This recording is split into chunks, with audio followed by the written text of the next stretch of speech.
Hey there, good afternoon. I'm on a walk with Buddy. I'm going to make this short and sweet. It is still a little bit of a breeze and it's chilly in the air. I hope you're all enjoying this Throwback Thursday. So, it's gorgeous. The sun is shining. You can't complain when the sun comes out. It's just a little bit of the breeze that makes me feel the chill in my bones and my fingers all cold. I know that the temperature's supposed to drop down to like 61 or something like that. So, hi Kelly, hi Anna, how are you all doing today on this Throwback Thursday, right? Patience, right? Hi David, how are you? Have to pop my ears. There's a strange, there's a lot of stuff going on in the ethers. There's a lot of stuff going planetary-wise. But you know what? I like to see astrology as like a weather forecast so that you're aware of what is going on around. That it's not really, the planets don't influence us. It's kind of like the planets and what's going on around us is just signifying, hey, this is what's being instigated and brought up for the people around you, for yourself. You know, when you were born, you had certain aspects that are kind of like your own personal birth map, right? That's what you embody, that's what you brought into this life. And so when these different transits and things are going on in the world, it's really to say, this is how you are probably feeling, but you have the opportunity because being aware of it, if you're not already mentally aware, because see, you don't need astrology to feel and sense and tap into your own body's wisdom and your own intuition, right? So I don't even follow astrology as much, but it seems, as much as I used to, I seem to tap in today and recognize in the past couple days, this past week, number one, we've had heavy solar activity. What is solar activity? This is our solar area here. So that's why in Kundalini Yoga, it's recommended to wear a turban to protect the solar energy, your vitality, your sun, your creativity, your action, so that you're not picking up everybody else's stuff and taking out of your own personal power.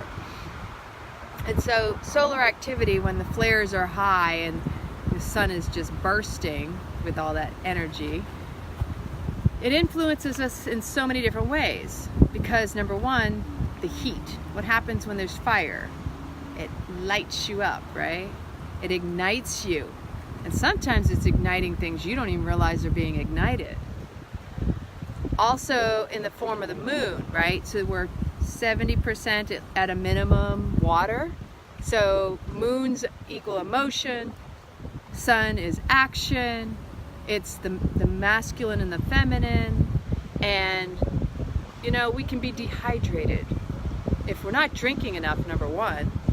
And the solar activity, I know if anybody hasn't noticed for yourself, I know for me, looking in the mirror, I can feel and see my face and the dehydration. Just based on the weather, which of course is affected by these transits, by the moon, by the sun. All of it's affected. Look at the craziness that's going on up in the Northeast.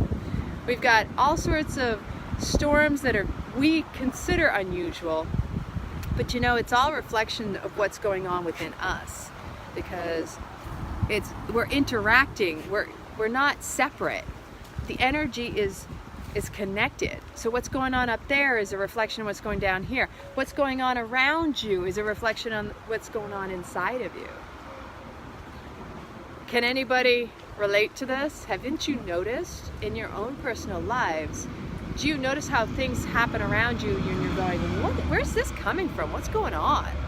And then maybe you tune into what's going on within yourself, that it kind of sets a little bit more of a stage of what's showing up to you. There's no coincidence that if you wake up in a great mood, it seems like everything is roses and you're just skipping through life, unless there's something that kind of sets you off at some point. But if your day is set in a perfect pattern of happiness, that you are in the spirit of gratitude, I say perfect, there's no such thing as perfection. We have ideologies and ideals, but that doesn't make them perfect either, do they? So if you happen to notice how your days unfold, pay attention, because when one little thing offsets you, that's like saying, hey, what was it inside of you that needed to come out for healing, for awareness, to cultivate, right? Hi Lane, hi Dee Dee, hi. I know for myself, and I'm going through this a lot. I've been going through this so much. I'm actually sitting with it going, you know what? I'm so grateful I'm going through this now, because now I know that if I go through it at this point, that where I'm at in my awareness in my own personal life, patience, people, patience is what will save us all. When I'm kind and patient and compassionate with myself, I can exhibit that to everyone else. I don't need to push anything away, because when I just, okay, it hurts, it's painful, it's frustrating, it's angering, all these emotions are going to come up.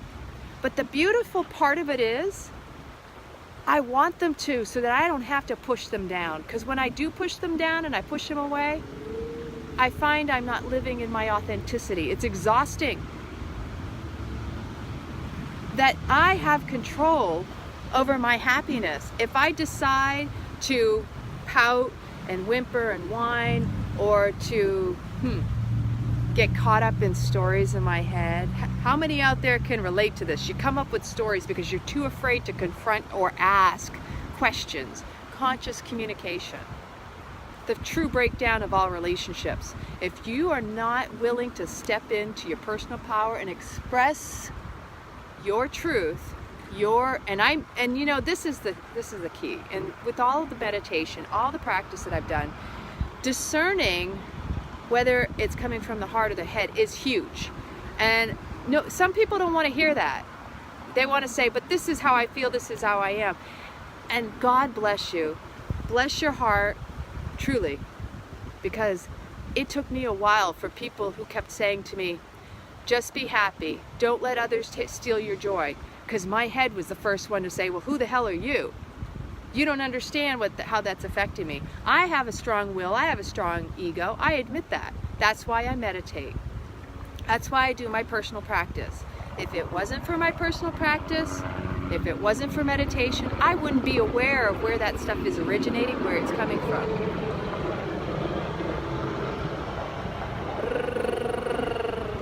Right? I can allow stuff to penetrate me and take me down, or I can rise up and go, okay, I can sit with this, even in the uncomfortable parts. Because guess what? The more you sit with the discomfort, the less you'll be dissing your own comfort. The less you'll be dissing your own self, your own life. I love words, if you haven't noticed. I truly believe there's no coincidence that words are the way they are for us to really get kind of that cosmic giggle.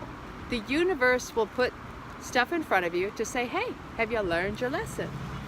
And patience, again, is everything is going to start with self. If you don't have patience for yourself, you're not going to have it for anyone else. When you work on that patience, and I mean, it can be just something as simple as saying, I need to take a deep breath, I need to decompress and let that stuff go, homie, right? It's easy for someone to say that, but again, if your ego gets involved and wants to say, screw you, who the hell are you? Then you know it's something 9 times out of 10, actually 99% of the time, it's something that you need to confront. It's real easy for people to tell you things, but nobody needs to tell anybody anything. Nobody needs to try to fix or help anybody. The bottom line is we all have our own lessons to learn.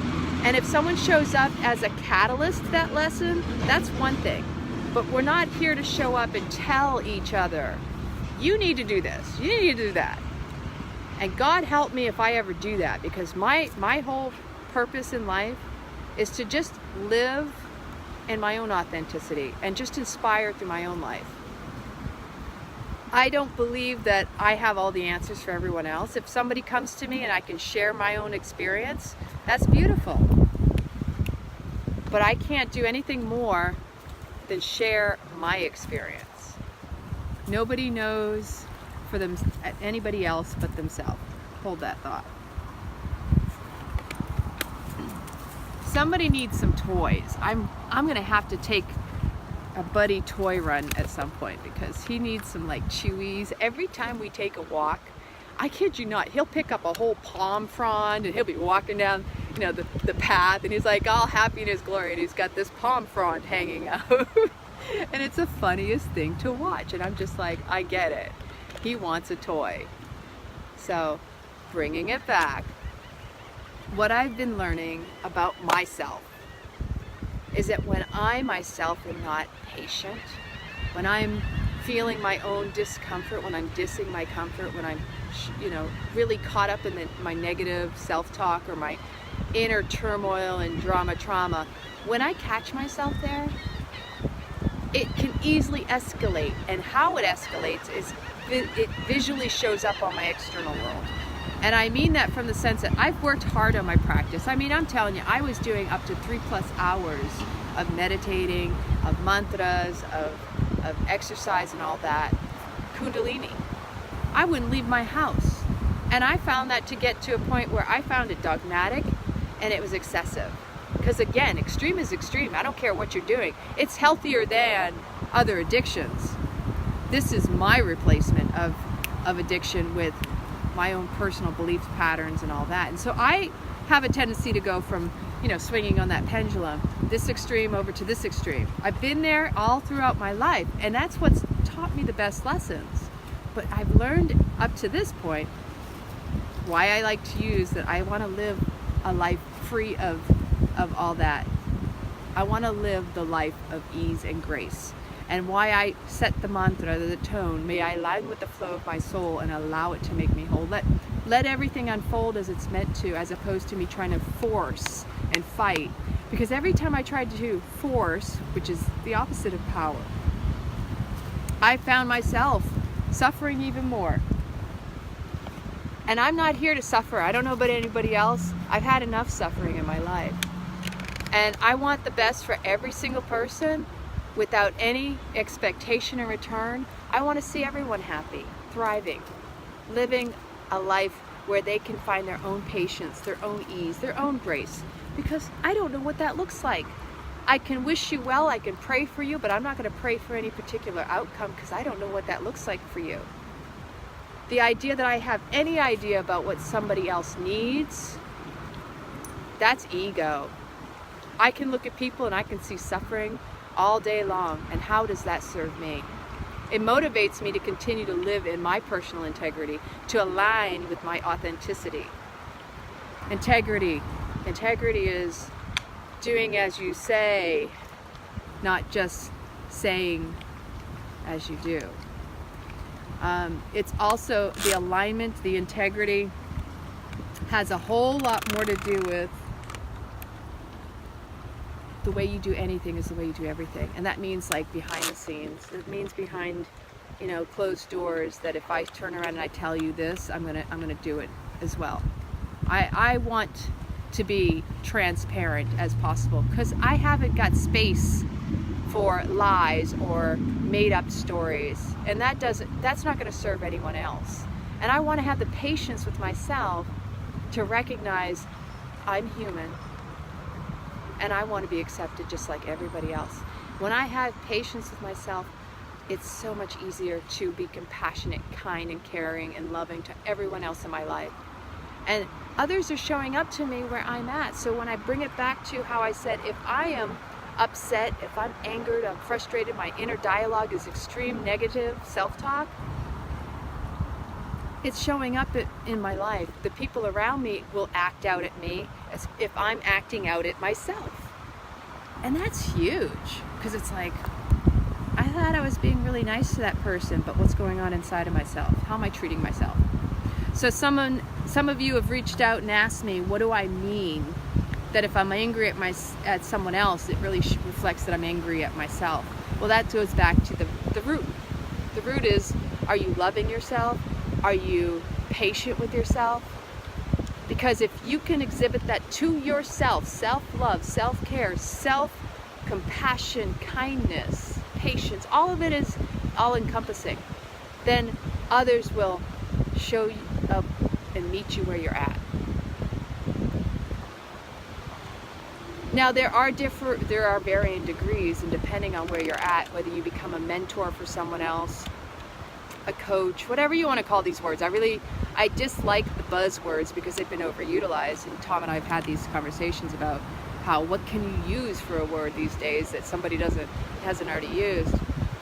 I do believe mentorship is huge and necessary for all of us, and you need to seek out someone who is obviously beyond where you're at, because if you stay with people who are kind of on the same level, and I mean that from the sense of, like someone you want to look up to. I admire this person. This person is where I want to be. Those are the types of people you want to seek out for guidance, not somebody who's been through what you're at or what you've been through. Like we can be empathetic, right? I feel ya, dude, I've been there, I'm here, I'm still kind of there. Have you healed on it? That's what you need to work on the most, is we need people who can assist us to help pull us out of where we're at, not to keep us right back down there, shoved down in the trenches. Hey, honey. So I've been sitting with myself a lot lately, and yes, experience is a great teacher, and experience is only meant to teach you what feels good and what feels bad, but not to sit in the I feel uncomfortable constant mode. We have to find our balance. That's why there is contrast. It's the only way you can find your true alignment with self, with source, is to really fully feel, okay, now he's getting really bad up here. I need you to go lay down, honey. Come on. Somebody's been chewing. Now he needs something to chew on. So, hi Paula, how are you? My experiences have really taught me a lot. There's a lot of things I haven't experienced, and I didn't need to because I witnessed other people experiencing them. And that was enough for me to be motivated to recognize, wow, I don't need to go there. I'm going to tell you, I've been very blessed and very fortunate. I went in the Air Force because I couldn't afford to go to college. My dad wanted me to go to Vassar or nearby him in New York. And as a result, I was like, I don't want to go to New York. I had other plans. I wanted to travel. I wanted to do other stuff. My mother suggested go to the Air Force recruiter. That's what ended up happening. I ended up in the Air Force. It was just natural. And so my experience, I actually just now lost my train of thought. That's not always very common. I'm going to also share, let me back up to the astrology.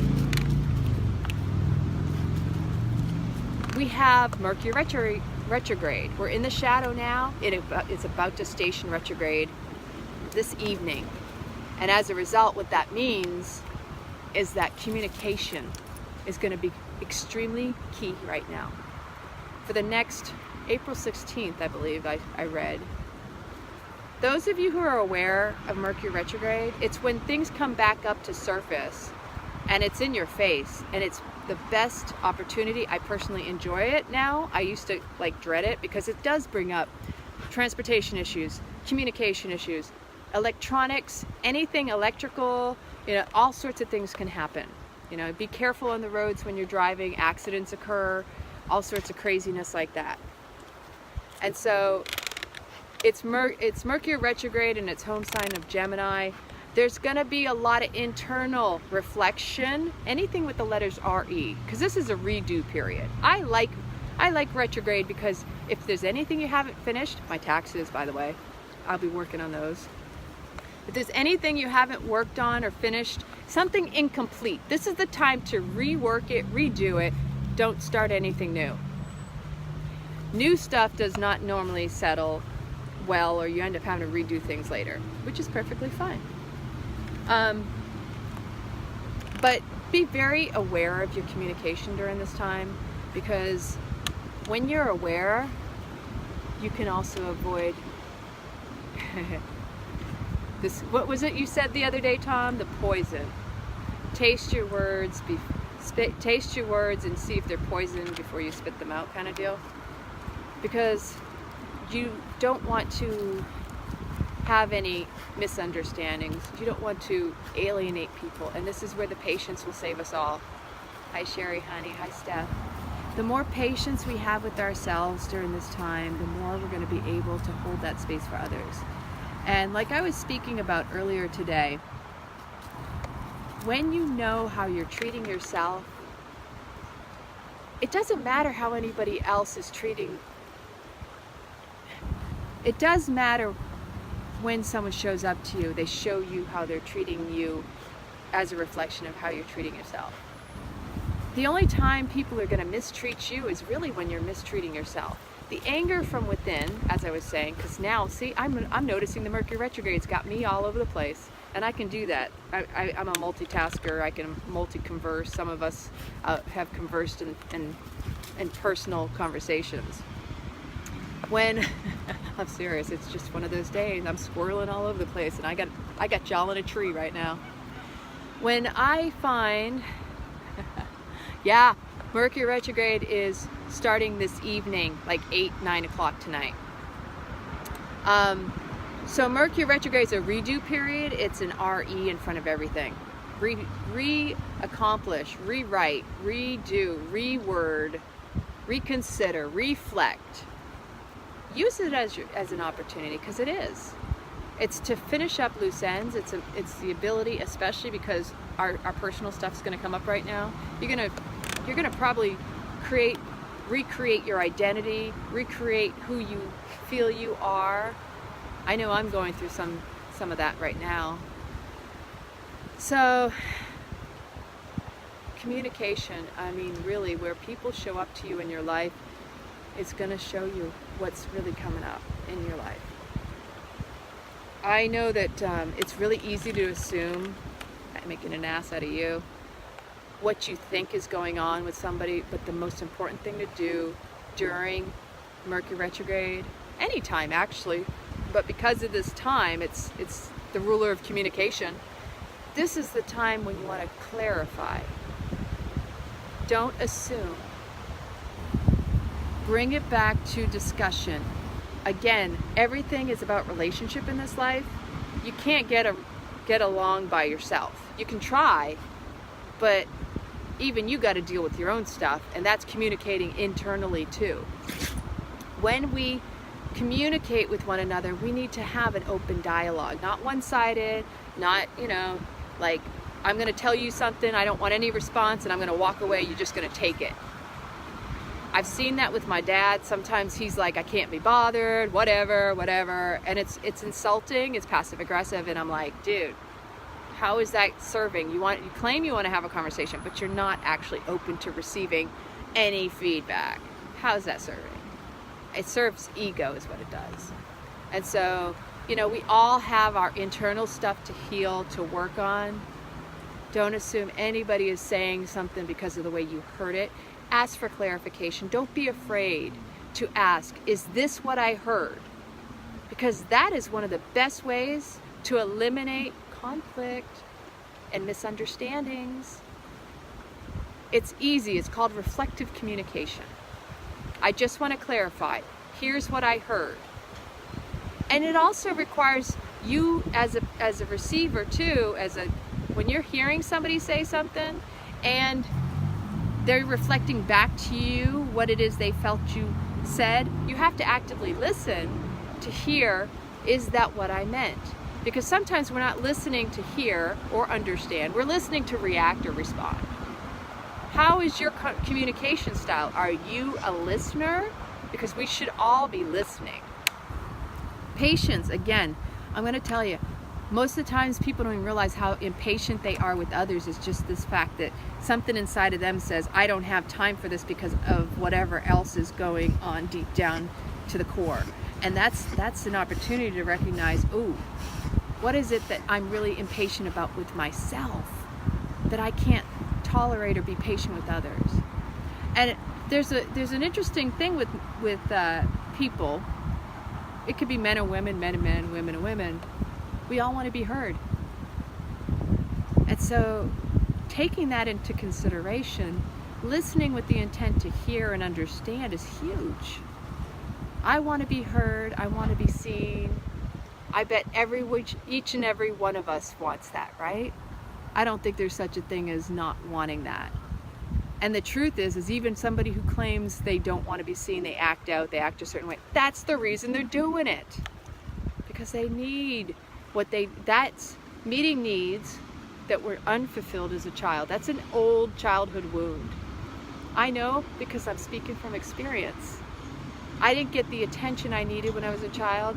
I didn't learn how to express myself in a way that was necessarily vulnerable and courageous, or I had something bubbling up. Instead, it would actually sit in my stomach and I would get upset and I couldn't eat. And I get like that still sometimes. Right? Listening is a skill. We don't listen to hear, we listen to respond, right? We'll say, yeah, I heard you, but what did you really hear? I've heard people say that to me, and then when I ask them what I said, they're like, it was nowhere near what I said. It was a filter. It's like I heard certain words, the person heard certain words, and they threw their own spin on it based on whatever's going on with them at the time. And I'm not the best communicator all the time. I get flustered. My words might not come out properly, and which is why I ask for clarification, because I know maybe I don't come across clearly. And I can't assume that no matter how clear I think I said something, my intention to be understood doesn't mean that I'm being understood, right? Sometimes, like us ladies, we like to gab. We can have 1,000,001 conversations in one sitting, right? We're multitaskers. My sister and I will be squirreling off onto different stories and different conversations. I was with my girlfriend Devon the other day. We were talking about this, and we went over here, and went over there, da da da da da da da da. Oh, let's reel it back. Where did this come from? But that's because, again, and I want you all to remember this, women are multifaceted. We are naturally able to multitask. Men are single-minded focused, and that's not an insult. It just means here's a task and they can do it. But don't try to put more things on top of them. And so I'm still learning and growing with this, and I think we're all capable of growth and evolution through these experiences and personal experiences. I also I read an article the other day. I'm going to talk a little bit more about it in the future, because I do find it a fascinating thing. It's regarding the chemicals that, the dopamine, the serotonin and dopamine with men and women, and that we are chemically different, and that it's easier for a man, and this actually came from an article that sounded like it was just about sex, by the way, but it's not just about sex. That it went through the scientific understanding of how, if a man is working in an environment and he gets that instant gratification of, look, I accomplished a project and here's they get a rush of dopamine. Whereas women, it's easier for us to go into depression and anxiety and all those other forms of depression. Like I said, it's a drop in the dopamine. Men have a higher rate of achieving the dopamine rush, the happiness, the happy hormones than women.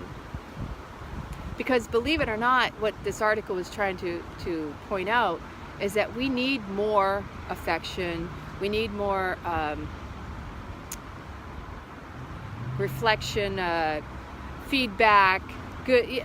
It's fascinating, because I'm like sitting there going, well, I also can feel excited when I accomplish something, and I get that little, ooh, look, I did this. When I used to be a computer person, a systems engineer in the past, I was excited when I could figure out things that nobody else had worked on, or I was able to fix a hardware, software. Most of the time it was software and programming and all that.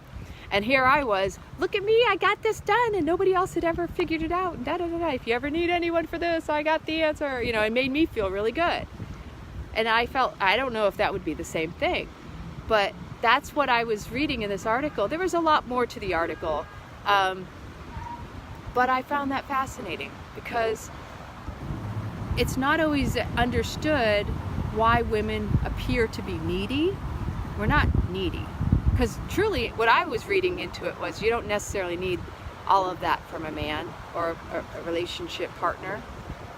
or your, you know, your spouse or whoever. Women, that's why it's so important that we commune with one another, that we have our goddesses, that we have that space that is sacred.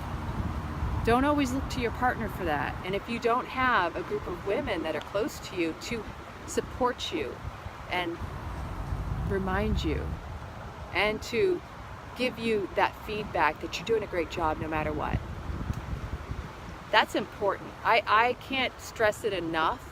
I don't know what I would do to me. And it was also talking about self-care too. I was reading about some things regarding, actually I was reflecting on my own self-care. Self-care is not always in the form of, look, I got my nails and my hair done. Self-care can be just simply walking away from something and knowing that you have healthy boundaries and that you're about to break. If you get to a breaking point, then you haven't been exercising self-care. And so for me, like I said, Buddy's my motivation. I'm outside. I'm grateful for that. I take him out. He's been a handful lately. I'm telling you, he's got lots more energy than I expected, because I've worked him up to it. And I think the banana diet's doing it too. He's crazy when I pull out the bananas. But it can be something as simple as, you know, even just taking a shower and just letting the water rush over you. That could be just the simplest form of self-care. And that self-care is also getting distracted from what is already exhausting you, because again, exhaustion from inauthenticity, doing something that doesn't align with us, or that maybe you're overdoing it. If you're overdoing it, you're suffering. You're stress hormones, people. That's the best way to explain it. We want to be healthy, happy, and holy.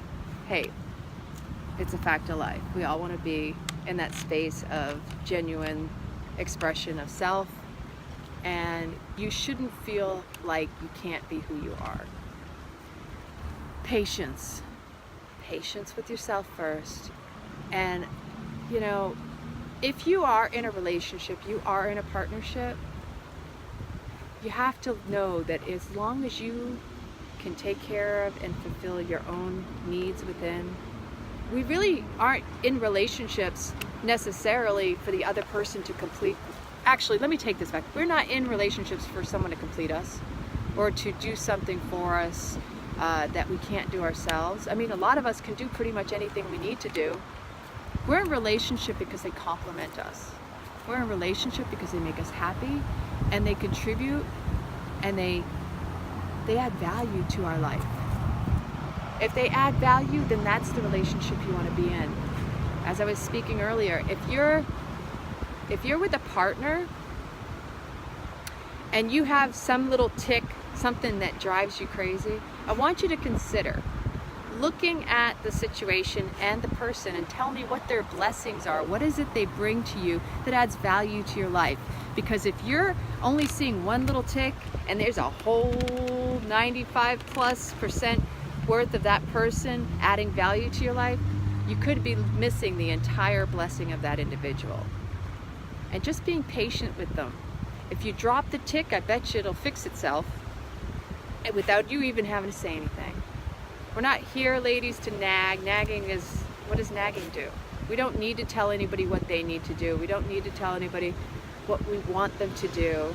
You know, there's, again, clarification, because men and women don't necessarily always communicate, hey, these are my needs. If you are in a relationship and you need to communicate your needs, don't assume that you know what someone's needs are, because a lot of times people just want to just keep it quiet and not deal with it. If you communicate it, you'll enrich your relationship even more. I was watching even last night about, that's a loud motorcycle. I was watching a TED Talk that I thought was really beautiful. And again, it looked like it was about sex and it had nothing to do with it. It stated basically that relationships between men and women, when you step out of your comfort zone and you communicate, especially things that are unspoken, that it actually brings the relationship together closer and the intimacy deeper. I want you to consider that. If you're in the wrong relationship, you'll know it through your communication. But you can't know if you don't try. And since we got Mercury retrograde, this is about communication. So no matter where you're at, whether you're in or out of relationship, whether it's romantic or you're just work partners or partners and friends and whoever they are, consider that this is going to be a time that's going to bring you back to having that internal reflection and find out what is your communication style. Are you able to listen? Do you have the patience to listen? And do you have the patience to communicate in a way that is compassionate and understanding and kind with one another? Because it's really easy to say, I care about someone, but if you really care, are you willing to do the subtlest little shift in communication? Just being patient enough with yourself to communicate authentically and compassionately, lovingly. I didn't always have it. It was easy for my mind to want to just go, yeah, Mercury finger. It was easier for my mind to go, I don't have time. My patience was very short. I would blurt out stuff. It was like vomit of the brain or whatever, the mind. My mind was so crazy. So like back when I was in Italy, and I remember people would tell me, oh, look, come on, Lana, just be happy. Don't let that person steal your joy. My mind was stuck in this, well, did you see what they did to me? You don't get it. Nobody ever does anything to you. It's what you allow that you're receiving. And if you're allowing yourself to be that way to yourself, then that's probably what you're giving others around you permission to treat you as. Patience. It's what's going to save us all. Otherwise, we're all going to hell in a handbasket, just saying. I think I gotta get Buddy moving, because otherwise he seems to want to eat everything on the ground today. He's been eating like bark. Actually, bark. Hey, if I had to forage, I'd probably be eating the bark as well. I hope you all have an amazing day. Just be kind to yourself. That's all that I'm pointing out, that for myself, the whole kindness with me is what is going to play out in my life. And I know lately I haven't been the kindest with myself. I've been going through a lot of my own internal stuff, and I see how it shows up in my life. And you know what? I'm here to live a life of ease and grace. I have no need for conflict. I have no need to be right. I can tell you what I see. I can share with you my opinion. You don't have to agree. You can dislike me if you want. It's none of my business.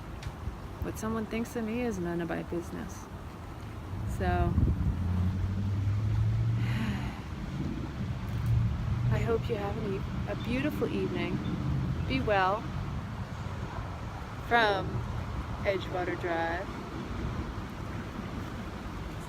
I love you all. Because life is good, right? You know it's cold when I got a hoodie out. This is gonna go up, probably end up on my head too, because woohoo! Oh, did I say chocolate? No, but I gotta stay away from chocolate. My body's actually the caffeine. I've been drinking tea, and I know that's been an issue. It was probably dehydrating me on top of everything. All right, hopefully you were able to hear me well on these earbuds. The wind where I set up today is a lot less than the other day, and I couldn't find another place that was quieter than this. So I love you. You be you. Stay true to you.